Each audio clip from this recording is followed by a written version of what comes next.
Hey everybody, welcome back to my top 100 board games of all time, of the games I've played, and at this moment in time. So again, very important, this is a very... this list is about this moment, right? So this can change a lot in the future, in the near future even, who knows. I already get a couple of new games that I haven't played yet, but I believe might be in this list next time.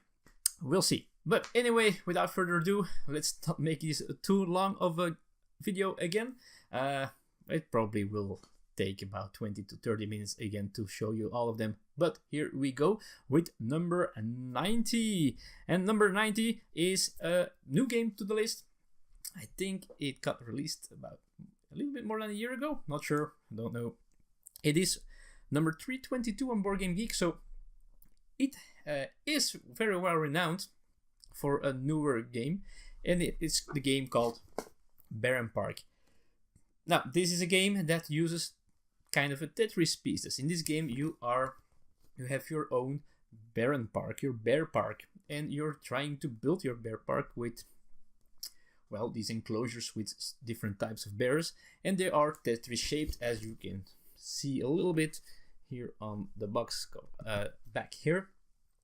And when you place one of those tiles on your tableau, you will cover some icons, and they will activate things that you can do. You can take new tiles, you can take a new tableau to add to your park, and well, that way you're trying to build your park, scoring the most points. It has an advanced variant that is probably the best way to play it, where you have some objectives to reach as the first player, scoring you more points.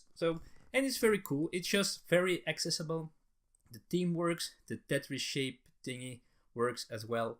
And well, that's what it made my number 90. Not number 90 anymore, and not on the list anymore, is a game that actually I really like, but as last time covered, I don't get to play as much as I want to. And I'm talking about the Stefan Feld game again, because we already had Bruges leaving the top 100. Now we're also saying goodbye of La Isla. Now, I'm still keeping this in my collection because I think the system where you have to choose which cards do what in a round is so cool and so fun. But somehow other people don't seem to like it as much as I do. Sadly enough, life can be sad. But there are plenty more new great games to enjoy instead. Number 89, for example, is, and it was completely coincidence in the way I made this list. Apparently, this is number 89, also using those Tetris pieces, but this time you're trying to make a garden out of it, a cottage garden. And in this game, you are this die is a round marker. It goes around this board where that's filled with these Tetris style garden pieces. And if it's your turn, you can choose one of the row or column where the piece is at that moment. And you take it and you place it here on your tableau, one of your two gardens, and you're trying to fill that garden. If you do so, you get to score stuff. And it's pretty, it's cute, it has cat tiles, and it's fun to play. So Cottage Garden by Uwe Rosenberg, a designer that I normally don't really like, honestly. His bigger designs like Agricola and Caverna and all the other jazz don't do it for me and for Elise also. But this one, these types of games that he makes, I kind of like as well, because it is number 89 apparently. Not in the top 100 anymore, not in my collection anymore, is a deck builder, which is Thunderstone Advance, the Towers of Ruin, I believe. By the way, Cottage Garden is 660 on Board Game Geek, which is decent, very decent. So Thunderstone Advance had to leave the collection because I have so many deck builders, and I'm still buying deck builders. They keep on making great new ones, and Thunderstone Advance had a problem that it could take too long. Sometimes it went very quickly, but sometimes it was a 2-3 hour game, which is too long for that game. Now they have a new version, Thunderstone Quest, which looks pretty awesome, but was very expensive to kickstart, so I didn't get it. I hope to play it one day, but For now, I don't have it in my collection, so for now I'm not able to say anything about that one. Alright, number 88 was number 98 last time. It got up the list 10 places. It is number 19 on Board Game Geek, so people like it even more than I do. And I don't play this often, but I still like the theme, although I don't have anything with wine. I don't drink wine, don't like it, that's it. But I like some of the ideas of this game.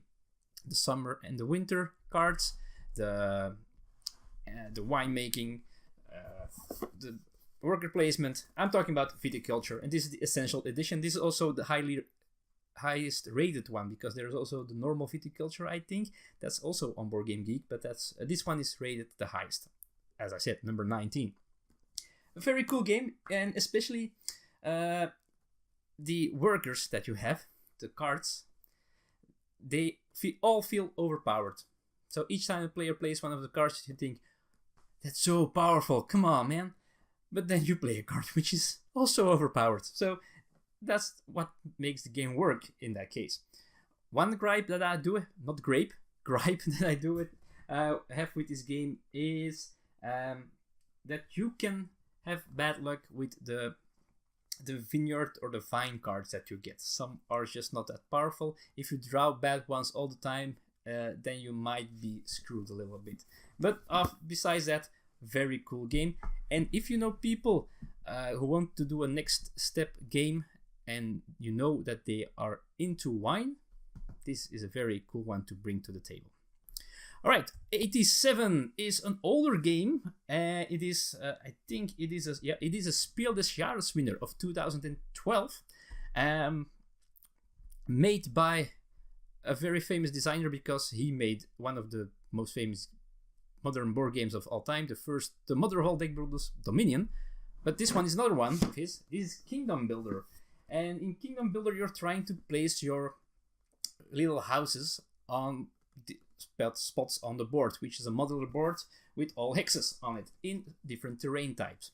And each round you draw a card which has a terrain type on it, and you have to place your house on that terrain type. And if you can, you have to place it next to a house that you already have placed. And that way you're trying to get some bonus tokens, and you're trying to get, well, score points by objectives at the end of the game. And this is very fun. It looks so stupid with all the hexes, some colors, but I really like this gameplay. Very simple, gateway-ish game, quite light, but very fun, colorful. I like this one quite a bit. That's why it's my number 87. On Board Game Geek, it's 474. A game that has to leave the spot 87 and disappear from my top 100 is a game that I only played once. I don't own. Because it's not available in Dutch, and I prefer my games that have a lot of text to be in Dutch. That I want to play with multiple people, because it's not a two-player game either. And I'm talking about Libertalia. Libertalia, I really liked it when I played it that one time. I really did. A very cool system where one player draws a card. I believe I almost forgot how to play it. And if you play the same, I don't know. I cannot explain the game anymore, but I know it was so fun. It feels like a serious game and a party game mixed together with a cool pirate theme, great artwork. But I don't have it anymore, so it's off the list now. Alright, number 86, also more of an older game by Michael Kiesling this time, and I think this is low on Board Game Geek. 1305 on Board Game Geek. I don't know why. The first time I played it, I really liked it, and since then I played a couple of times and I still like it a lot, and that's Sans Souci. In Sans Souci, you are building gardens for, who knows, for these nobles that are visiting your garden.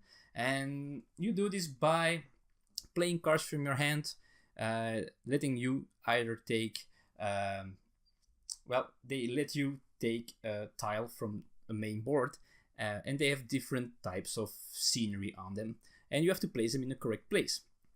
And that way you're trying to make roads from the top to the bottom of your player board, and you can move your nobles, and each time they move, they will score you points. The lower they get on your tableau, so the farther they get, the higher points they will give you. I really like this game. Other people seem to like it as well, not love it as much as I do, but I really do, and I really want to play this more because I think this is a very, very good game in my opinion. And while I'm trying to not knock over my boxes here, I see which game had to leave this list, and that is Nautilus is gone from the list. It was number 86 last time. This is a mostly solo game. You can play it cooperatively, if I'm not mistaken, with 2 players, where you're trying to get through this spiral of places by playing cards and doing a lot of rolling dice and stuff like that. It has been a while since I played it. These games from the Omniverse series, they are highly regarded, but I cannot seem to love them enough for them to stay interesting. So it's off the list. But on the list, which was a complete surprise for me, because Elisa thinks I really hate this game. Elisa really thinks I don't like this game, but actually apparently I do.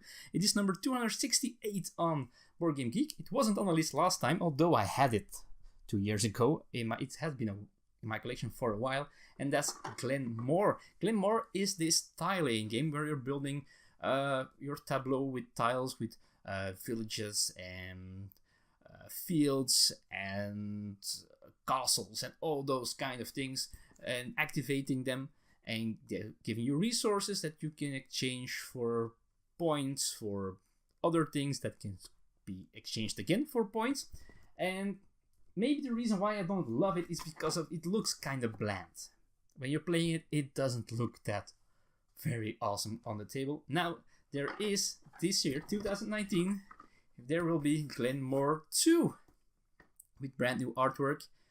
Will I get that one? Probably not.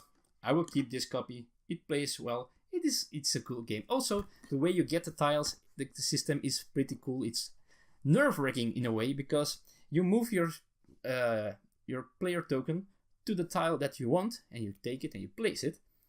But then players that you skipped by, so the player who's last on the track now gets to move. But if you skipped over a few spots, they can, if they want, and if they can afford it, because some tiles you have to pay for, they can grab them all. But maybe you want that one that's farther ahead and you don't want to miss the chance to get it, so you skip some spaces. Very difficult decision, but I like it. Well, you can tell Elisa that I like the game. She thinks I don't, but I do. This is 268 on Board Game Geek, so also highly rated there. The game that had to leave spot 85 and leave the top 100 is this game called, I don't know, I do know, but I couldn't read this if I knew it, of course. It's Mask of Anubis. This is a virtual reality game where you have the phone, and the player whose turn it is puts on the virtual reality thingy in the form of Anubis mask, and looks around this dungeon from a pyramid, and is explaining what he or she is looking at, what she sees, and then other players are trying to reconstruct all the hallways and the treasures and all that stuff. And at the end of a couple of rounds, you'll see if you're right, and your little dog moves towards the treasure.